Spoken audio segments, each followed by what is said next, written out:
So we move into the prophetic books now. The book of Isaiah, easily one of my favourite books of the whole Bible. The poetry in it, and of course Jeremiah, is just, you really do feel the relationship between Isaiah and God.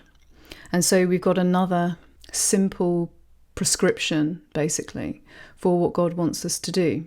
And so we'll start in chapter 1 from verse 12. When you come to appear before me, so this is God speaking, who has required of you this trampling of my courts? That's the temple courts. Bring no more vain offerings. Incense is an abomination to me. New moon and Sabbath and the calling of convocations. I cannot endure iniquity and solemn assembly. Your new moons and your appointed feasts my soul hates. They have become a burden to me. I am weary of bearing them. When you spread out your hands, I will hide my eyes from you. Even though you make many prayers, I will not listen. Your hands are full of blood. Wash yourselves, make yourselves clean. Remove the evil of your deeds from before my eyes. Cease to do evil. Learn to do good. Seek justice. Correct oppression. Bring justice to the fatherless. Plead the widow's cause. Cease to do evil, learn to do good. I cannot endure iniquity and solemn assembly. In other words, if you are just going to come along with, as he says, vain offerings, going through the motions, all the prayers, all the kneeling, all the bowing, all the incense, all the singing, whatever it is, if you're going to come through and do that, but you're not going to do good, you're not going to cease to do evil, you're not going to seek justice and correct oppression, you're not going to bring justice to the fatherless or plead the widow's cause, what are we doing here? Because it's fake. It's fake.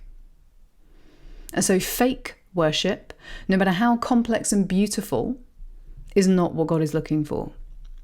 Again, worship is to put us in the right state of mind, in the right alignment with God. It's not worship for worship's sake. It's not even worship for God's sake. God doesn't need our worship.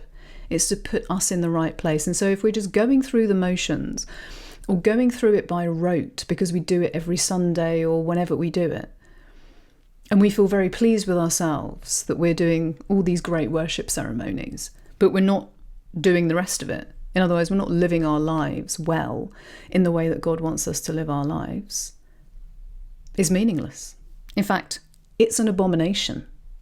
And so we must understand this. We must understand this. God is calling us to a relationship with him so we can hear him and obey him, so we can do the things that he wants us to do. Stop doing evil. Learn to do good. Look after the poor. Look after the widows. Look after the orphans. Seek justice. Stop oppression. That's what he wants. And so if we carry on in Isaiah, we get to chapter 58.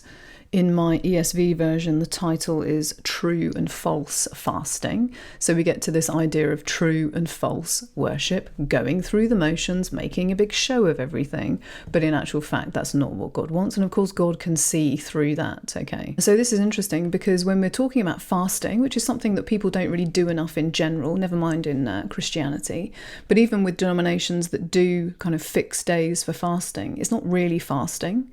They might fast from certain foods, but they're not fasting. And so one of the reasons we fast is to get more clarity mentally, because if we're processing a lot of food, we're not often mentally clear. And so when we are mentally clear, then we can often hear God much better. And so starting at verse 3, and Isaiah starts to kind of speak for the people. And he says, "Why have we fasted and you see it not?" Talking to God. "Why have we humbled ourselves and you take no knowledge of it?" So they're annoyed because they haven't got what they wanted through their outward show of fasting.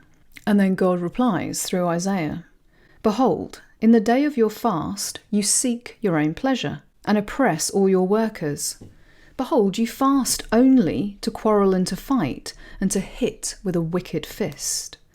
Fasting like yours this day will not make your voice to be heard on high. Is such the fast that I choose a day for a person to humble himself? Is it to bow down his head like a reed, and to spread a sackcloth and ashes under him? Will you call this a fast, and a day acceptable to the Lord? So he's calling them out on what they're doing. Even though there's a great show, spreading ashes on the floor, bowing their heads, he's saying, no, this isn't what I want. Here we go, verse 6. Is not this the fast that I choose, to loose the bonds of wickedness, to undo the straps of the yoke, to let the oppressed go free, and to break every yoke? Is it not to share your bread with the hungry, and bring the homeless poor into your house? When you see the naked, to cover him, and not to hide yourself from your own flesh. And then he goes on, and this is the beautiful part. So he's saying, if you do all of these things, listen to what's going to happen. If you do truly what I want you to do instead of an outward show, this is what's going to happen. Verse 8.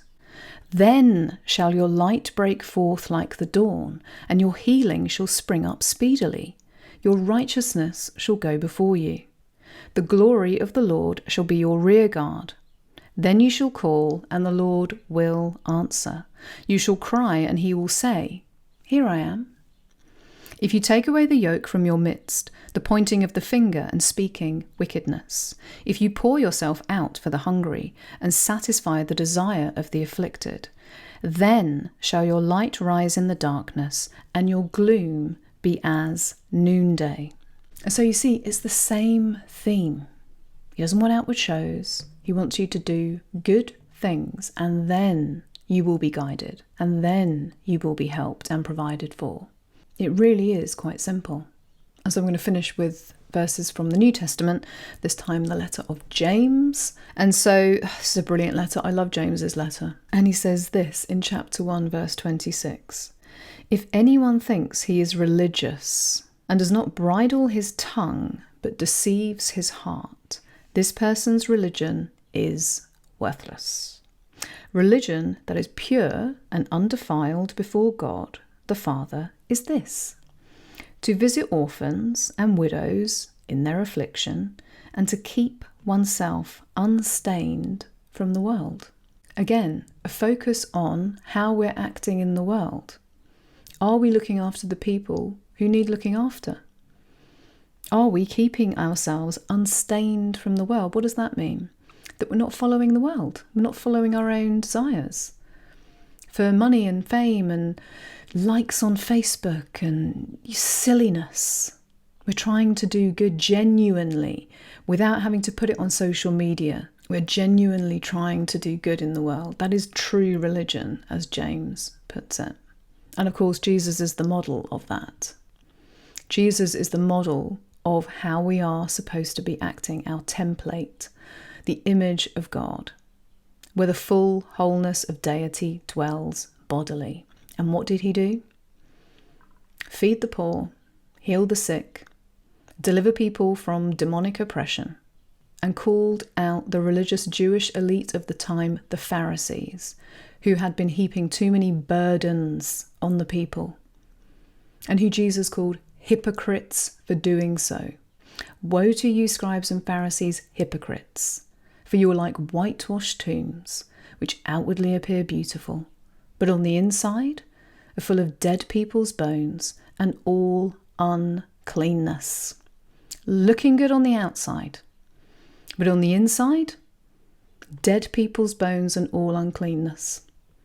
You can't fool God with fake worship, with outward works that don't come from the heart, especially if you're not backing it up with doing good in the actual world, in your actual family, in your actual community. Because we are all God's people, right? And he wants us to get along and to help each other out and to be an example to other people. And when people see us, hopefully they will see glimmers of Christ, because we are trying, at least, to act as he acted in the world. And so I hope that brings just maybe another angle to things. Sometimes today when people talk about religion, people get really bristly and say they're spiritual and not religious. But what we're really talking about is doing good, helping others.